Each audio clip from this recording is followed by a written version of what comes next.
বলে বাগদাদে একবার বৃষ্টি হইতেছিল না, বৃষ্টি নাই নাই নাই নাই। তো সুন্নত অনুযায়ী বাগদাদের ওলামা আল্লাহওয়ালা মানুষ সব বাগদাদের জামে মসজিদে জমা হয়েছে। ফজরের পরে ফজর পড়ছে, এশা পর্যন্ত দোয়া করছে, কিন্তু বৃষ্টির কোনো চিহ্ন হয় নাই। এশারের পরে চলে গেছে। তো মালিক ইবনে দিনার রহমতুল্লাহ আলাইহি বলেন, আমি বসা ছিলাম মসজিদে, তো দেখলাম এক জীর্ণ শীর্ণ গোলাম, জীর্ণ শীর্ণ গোলাম কৃতদাস ঢুকলো।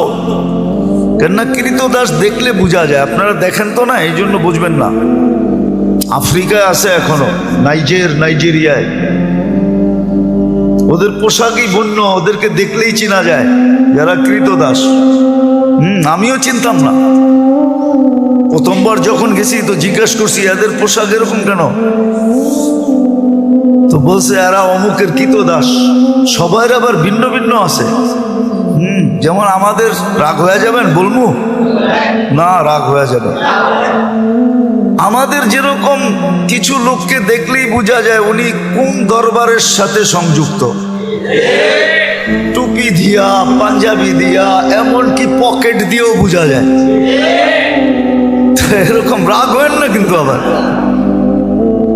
তো ওই দেশে এরকম বোঝা যায়, প্রত্যেকের আলাদা, গোলামের কৃতদাসের আলাদা আলাদা ইউনিফর্ম আছে, দেখলে বোঝা যায় এটি ওনার। তো কৃতদাস দেখলেই বোঝা যায়। আইসা ঢুকছে, সাধারণভাবে 2 রাকাত নামাজ পড়ছে। ওরা হাত উঠায় বলতেছে, আল্লাহ বৃষ্টি বন্ধ করছো তো বন্দা তোমার কাছে হওয়ার জন্য। বৃষ্টি বন্ধ করছো কেন? আরে ভালো মতে বোঝেন, বন্দা তোমার। ফজরের পরের থেকে তো এশা পর্যন্ত সব মসজিদে বসা ছিল, এখনো তো বৃষ্টি দিলেন না, এক্ষণ দিবেন, এক্ষণ।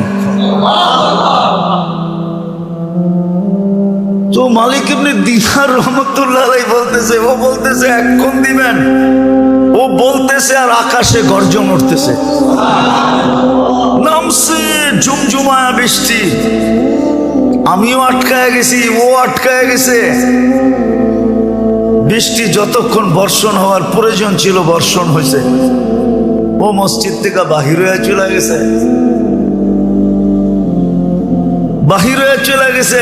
আমি দূরত্ব নিয়ে একটু পিছে পিছে গেছি, যায় কোথায়, যা দেখলাম এক বাড়িতে ঢুকছে। আর ওই বাড়ি ছিল, মালিক ছিল, উনি কৃতদাসের ব্যবসা করতেন, কিনা কিনা আনতেন আর বেশি দামে বিক্রি করতেন, ব্যবসা ছিল এক জমানা এটা। তো যা ঢুকার পরে দেখলাম এক কোনায় জীর্ণ শীর্ণ বসা আছে। তো মালিককে ডাকলাম যে এই গোলাম বেচবা? এটা তো কোনো কামেরই না, এটা নিয়ে কি করবা? গোলাম তো মানুষ কিনে কাজের জন্য, সহযোগিতার জন্য, সাহায্যের জন্য, এটা তো কোনো কাজের না। এটা তো কিনা আমি টাকা লস করছি, এটাকে তো শুধু খাওয়াইতেই হয়, কোনো কাজ কুছ পারে না। দেখো না শরীরে কোনো হাড্ডি ছাড়া কিছু নাই। তো মালিক ইবনে দিনার রহমতুল্লাহ আলাইহি বলতেছে, তুই বেচবি কিনা এটা কর, কি আছে না আছে ওটা তো আমার তোর দরকার নাই, বেচবি? তো মনে মনে ভাবতেছে, মনে হয় আল্লাহই পাঠায় দিছে আমার উপরে সুযোগ, সুবর্ণ সুযোগ মেরে একটা লমসম দাম চাইছে, যা চাইছে মালিক ইবনে দিনার রহমতুল্লাহ আলাইহি বলে ডান, কিনা ফেললাম। টাকা গয়না দিয়ে নিয়ে আসছে। আনার পরেও কৃতদাস জিজ্ঞাসা করতেছে, মালিক তুই আমার এত দোষ শোনার পরও তুই আমাকে কিনলি কেন? তোর কি টাকায় কামড়ায় যে তুই আমারে কিনলি টাকা দিয়া? তো মালিক ইবনে দিনার রহমতুল্লাহ আলাইহি বলে, আমি তোকে দেখা কিনি নাই, আমি তো কিনছি তোর তাল্লুক দেখা। সারা বাগদাদ বসা ছিল ফজরের পরের থেকে আল্লাহওয়ালা আলেম। ওই সময় বাগদাদেই ছিল। ওই চিত্র তোলার সময় আমার কাছে নাই যে ওই সময় বাগদাদের চিত্রটা কিরকম ছিল। শব্দ ফজরের পরের থেকে আসা পর্যন্ত বসা ছিল, বৃষ্টি তো হইল না। তুই এরকম কি বললি আল্লাহকে? 2 রাকাত পড়া জুমজুমায় বৃষ্টি আসলো আর তুই বললি এক্ষণ দেন। আল্লাহ কাছে পাওয়ার একটা মজা আছে, আজকে আমরা পাই নাই, এই জন্য মজা নাই, মজা পাই নাই। সত্য কাহিনী। কি তো দাসী কিনা নিয়ে আসছেন, দুর্বল সুরবল কিনা নিয়ে আসছেন। তো কি তো দাসী বলছে, মালিক সারাদিন কাজ করব বটে, কিন্তু রাত্রে তুমি আমার থেকে কোনো কাজ নিতে পারবে না। যদি এই শর্ত হয় তো আমি যাইতে রাজি। এই শর্ত যদি হয় তাহলে আমি কি যাইতে রাজি, এই শর্ত পুরা করলে। বলছে ঠিক আছে। তো সারাদিন কাজ করত, রাত্রে নির্জন ঘরে চলে যেত, নির্জন ঘরে চলে যেত। তো মালিকের একদিন আগ্রহ ঢুকছে যে ও যে আমাকে শর্ত লাগায় আসলো, শর্ত লাগায় যে আসলো যে রাত্রে কোনো কাজ নেওয়া যাবে না, দেখি ও রাত্রে করে কি। তো আস্তে আস্তে ছিদ্র দিয়ে দেখতেছে কি করে। তো দেখে সেজদায় পড়া কাঁদতেছে আর বলতেছে, তুমি যে আমাকে ভালোবাসো।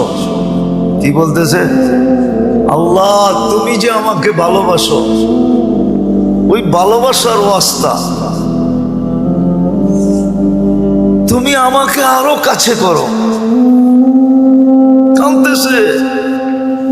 তো মালিক বাহির থেকে বলতেছে, ওই পাগলি, আল্লাহ যে তোকে ভালোবাসে এটা তুই কি করে বুঝলি?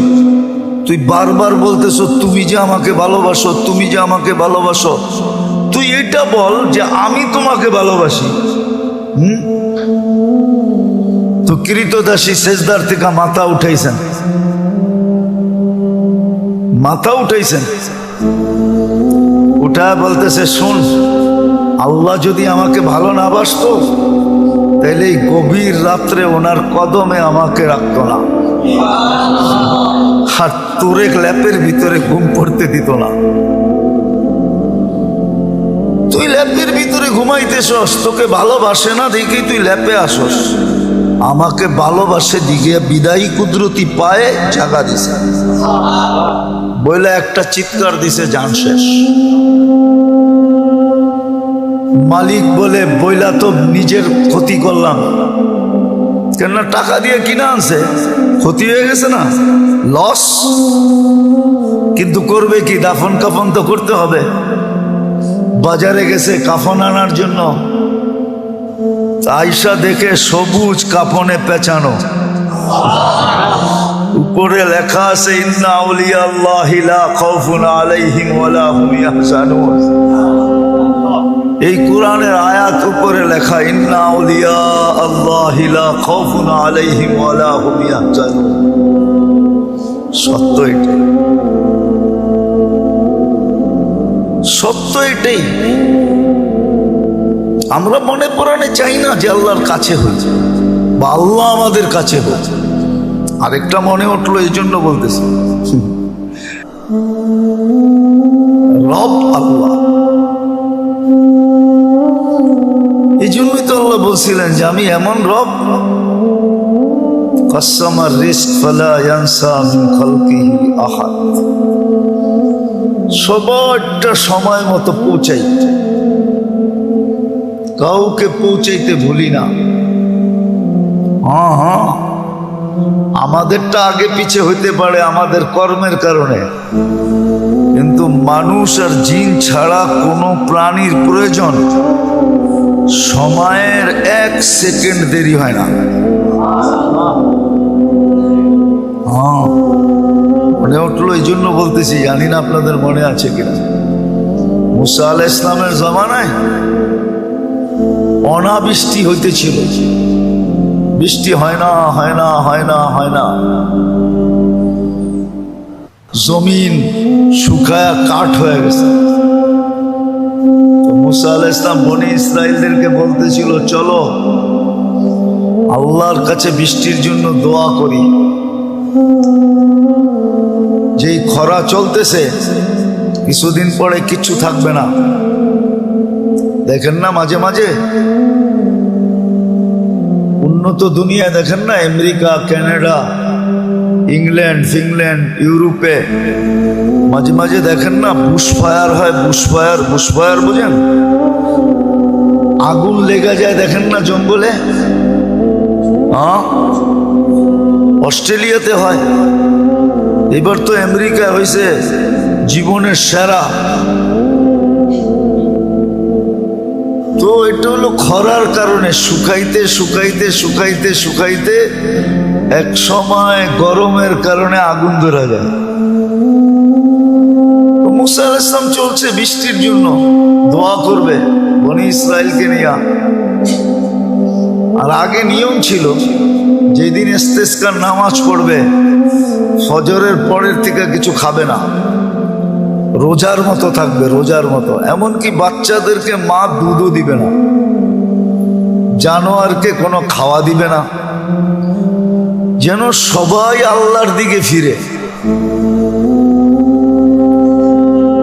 তো আধা রাস্তায় জয়া বলতেছে, চলো দোয়া করতে হবে না, বৃষ্টি চলে আসবে। বনি ইসরাইল একটু গারতেরা জাতি ছিল। গারতেরা বুঝেন?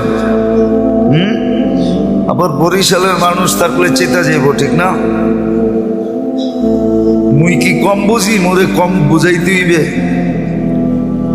মুই কি কম বুঝি? বনি ইসরাইল এরকমই ছিল। বলতেছে, মুসা দোয়াই তো করলাম না, আলাইহিস সালাম দোয়াই তো করলাম না, বৃষ্টি কোত্থেকে আসবে? তাইলে কষ্ট করে আনাইলাই কেন?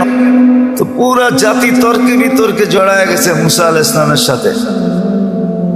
মুসা আলাইহিস সালামের বলার ইচ্ছা ছিল না, তো বলছে, শোনো, তোমাদের দোয়ার আগে পিপিলিকার দোয়া কবুল হয়ে গেছে। পিপিলিকা আল্লাহর কাছে দোয়া করছে, লিমা তুআদ্দিবুনা বিদুনুবি ইবাদিক, ইলাহি তোমার বন্দার গুনার কারণে আমাদেরকে শাস্তি দাও কোন দুঃখে? গুনাহ তো তোমার বন্দা করছে, মানুষ গুনাহ করে, প্রাণী তো গুনাহ করে না। মানুষের গুনার কারণে আমাদেরকে শাস্তি, এটার যুক্তি কি? কোন যুক্তিতে?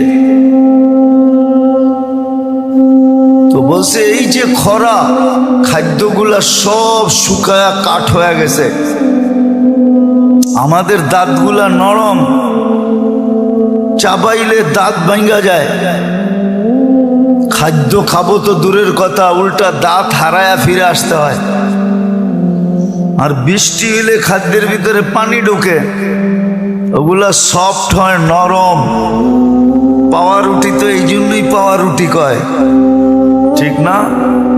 টোস্টরে তো এই জন্যই টোস্ট কয়, ঠিক না? টোস্ট খাইলে মনে হয় যে কাঁকড়া ভাজা চাবাইতেছে, ঠিক না? কটকট খটখট শব্দ হইতেছে, ঠিক না? তো কয় যে নরম হইলে আমাদের খাইতে সুবিধা হয়। এখন তো সব কাঠ হয়ে গেছে, কামড় দিতে দেরি, দাঁত হারাইতে দেরি হয় না। আমাদের সাথে এই ব্যবহার কিসের জন্য?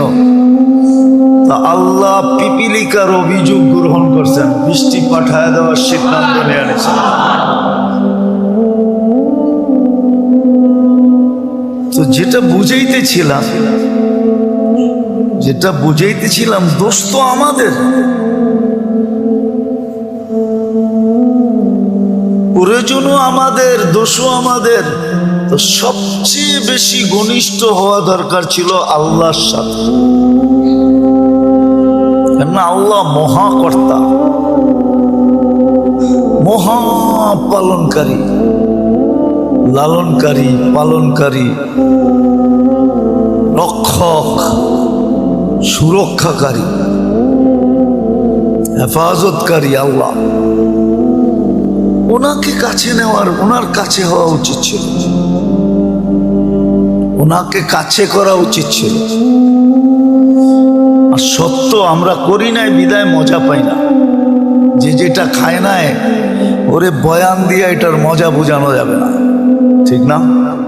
যে যেটা খায় না ওরে ওইটার মজা বয়ান দিয়া, হ্যাঁ